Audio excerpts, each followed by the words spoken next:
Hello, pumpkins! If you are new, welcome to my channel. If you have not subscribed yet, please do subscribe. I'm trying to get to 3,000 subscribers by the end of March, and when I do, I will be doing a giveaway for this beautiful shawl. It is blessed by me. It is lovely and warm and cozy, and I can't wait to give it away. So please do subscribe so that I can reach my goal. Okay, so I made a video not too long ago about what to do when you're having a bad day. So I thought I would do one on how to have a good day. Because I think that's really important, just to have that skill of how to create your life. And the best way to predict your future is to create it. And we do that one day at a time. So having a good day starts the night before. I am not naturally a morning person, and I think that respecting your circadian rhythm is important. But if you have to get up in the morning, then it's important to do so, to go to bed at a decent time. There's a lot of talk in motivational and self-help communities about cutting your sleep and sleeping less, or as Arnold Schwarzenegger says, sleep faster. Some people genetically need less sleep. They've identified a gene that's associated with that. If you don't have that gene, don't beat yourself up and don't force yourself to go without sleep. Sleep is when you heal. Sleep is when you problem solve with dreaming. Sleep is when you consolidate information so you can remember better. You need proper sleep. I will do a video on how to fall asleep at some point soon, but for now, let's just say going to bed at a decent time is important. You want to set an alarm, and you want to set it an hour before you usually wake up. For me, water. Filling up my water bottle. This is Mio in it because I have issues drinking unflavored water, which is my thing. But anyway, filling up my water bottle, making sure my medication and vitamins are at my bedside for the morning. I have a dosette, like a pill planner, that I use to keep track of my medication so that I make sure that it gets in me as soon as I wake up. I have a bad habit of playing a really dangerous game called Just One More Chapter. And though reading is a good idea before bed, especially reading something enjoyable, when I get really into something and I am playing Just One More Chapter, sometimes that leads to me either sleeping less or going to bed later, which means waking up too late. Not a good thing. So yes, going to bed, making sure you have a good environment for sleeping. As I said, I'll do a video on sleep hygiene at some point soon, but for now, we're going to say, go to bed at a decent time, set your clothes out for the next day, fill up your water bottle for the night, and get ready for a good night's sleep. So your alarm goes off an hour earlier, and I'm going to tell you to do the hardest thing that I will ever tell you to do. And it takes a lot of discipline because it's really easy to not do this. Do not hit snooze. When your alarm goes up, get vertical. I know, that is like the craziest thing you will ever hear. Now, I'm not concerned with when you get up. There's a lot of talk about the 5 a.m. club, and some people are naturally morning people, so 5 a.m. is normal for them. I'm just going to say an hour earlier than you normally would. So if you normally get up at noon, get up at 11 a.m. If you normally get up at 10, get up at 9. If you normally get up at 5, then get up at 4. So give yourself an extra hour. And the reason why this is important is because nothing ruins your day or starts the day off on a bad foot more than running late and being rushed. So you want to start the day off on a good note. Give yourself lots and lots of time to get ready. If you have family members or little ones, then this hour is your time of day that you can be alone in a quiet house. If you have multiple little ones, I can understand that might be rare time. So, alarm goes off, you get vertical. And so take your water or medication or whatever you need to do, your vitamins. And then I want you to take advantage of your groggy state. So I talked about in another video of how important trance state is, that theta wave state between sleep and awake, to reality creation. And I want you to kind of hack that. So use that already groggy state for your creation of your day. So then Now, I can meditate laying down. So quite often if my alarm goes off, I will just start my meditation. I will not always get vertical, but most people fall asleep when they start meditating. So get vertical if you need to, but you're going to meditate. Now, meditating sounds very hard. And the thing is, people expect that they're going to shut off their brain, and that's not what happens. So if the word meditation sounds too intimidating, replace it with paying attention. If you can pay attention, that's meditating. Now, it doesn't need to be sitting cross-legged and humming. And if you were to Google meditation, what you see is a bunch of white women in yoga clothes sitting on a beach, sitting cross-legged, and you can imagine them humming. And that is one way to meditate.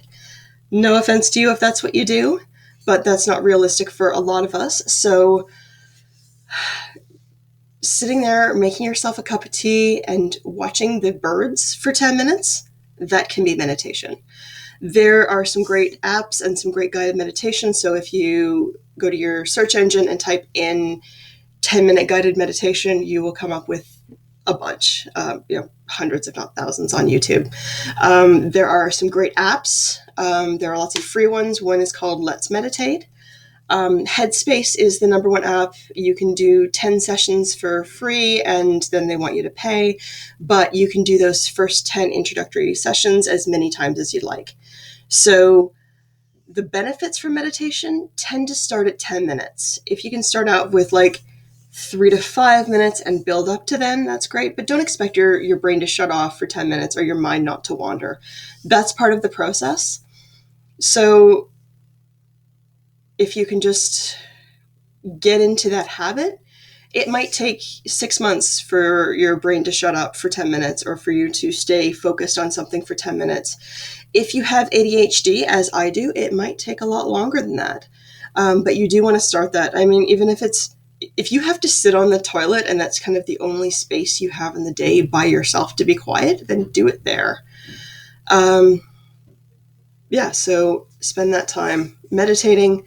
Then morning pages. Morning pages have been shown in some cases to be as effective or close to as effective as therapy.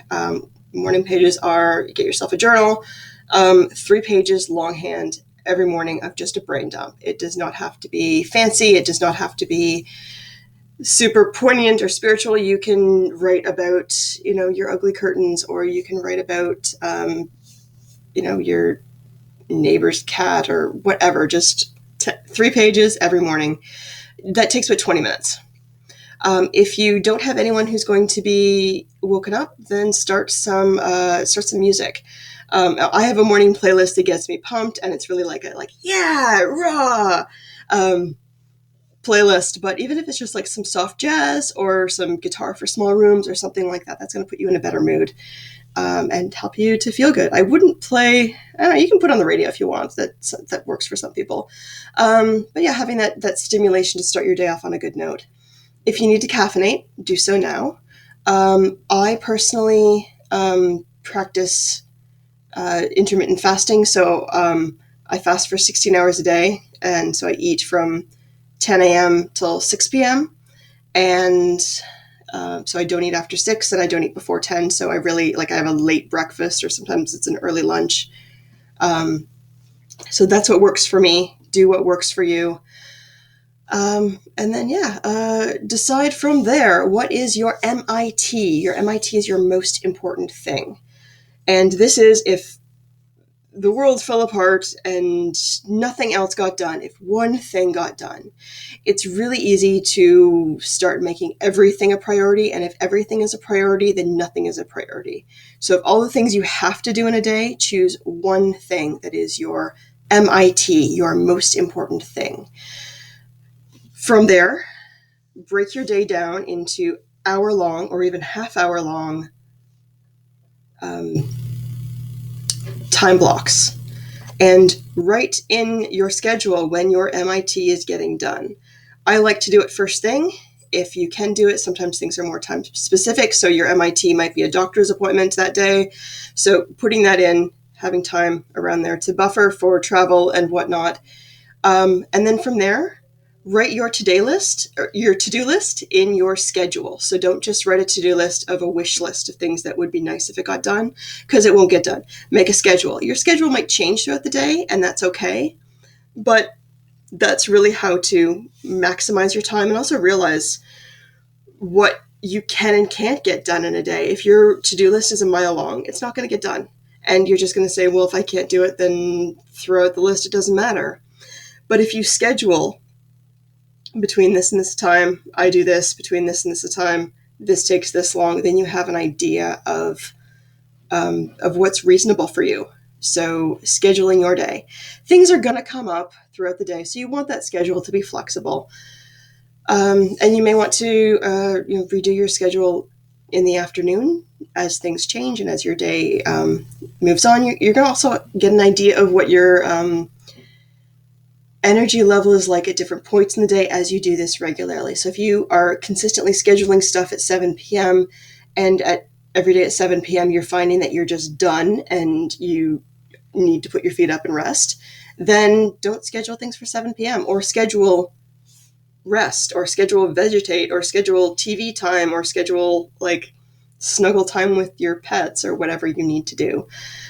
So making that daily schedule is really important to your to-do list and to your MIT, your most important thing. You can do your schedule within your online calendar, within your day book, however that works for you. Simply having a day book that just has like this much space to write in everything you need to do in a day doesn't work because you can't schedule, and you're really going to want to schedule your day. Think of these things in your life as appointments. So if your appointment for 4:30 p.m. is to wash the dishes, then at 4:30 p.m. you wash the dishes, because that's an appointment with your own integrity, and keeping that appointment is important. So if somebody calls in and says, hey, can you give me a ride here? No, you don't have to say you're doing your dishes so you can't do it, because they're going to say, well, just do your dishes after. You can say, no, I have an appointment. And you do. You have an appointment with yourself and with your own integrity to get that done. When it comes to your MIT, or the most important thing that needs to get done, just do it. I hate to quote Nike, but when you put things off, it's usually we build up these things and have this like wall of awful about getting it done. And quite often the thing that's been on your to-do list for months is going to take you 10 minutes and is not that bad. So just get it over with. So instead of focusing on how hard it is to start, focus on how good it's going to feel when that is finished. And that will help you get to that end of that. And then from there, get ready, get dressed, do what you need to do, and make sure to give yourself lots of time to get out the door. I think of Marge Simpson, like with the kids, chew, chew, chew, swallow, swallow, swallow. And that's not going to help you have a good day. When you get home from your day program from school or work, or if you work from home when you're finished your day, it's really tempting to just put your feet up, turn on the TV, and tune out. But I want you to leave that for a few minutes. So if you can clean your house for 15 minutes, set a timer. Everybody in the house who is capable of taking part should take part. And this is when my daughter had a rule when she was coming home from school that before she sat down and watched TV, or before she started homework, she needed to put her coat away, her shoes away, and rinse out her lunch pail, because every parent knows about that lunch pail. Rinse out the containers. They didn't have to wash, they just had to be rinsed so that they weren't going to stink for later. But having that time, 15 minutes to clean your house, and then you're not looking at mess and you haven't sat down and then lost that sense of inertia of moving, then you've got the evening to do what you want to do. So that is how I have a good day, and I hope that you have a wonderful day, pumpkins, and I will talk to you later. Wear a mask, wash your hands, stay 6 feet away from anyone you don't live with, and have a lovely day. Bye, pumpkins.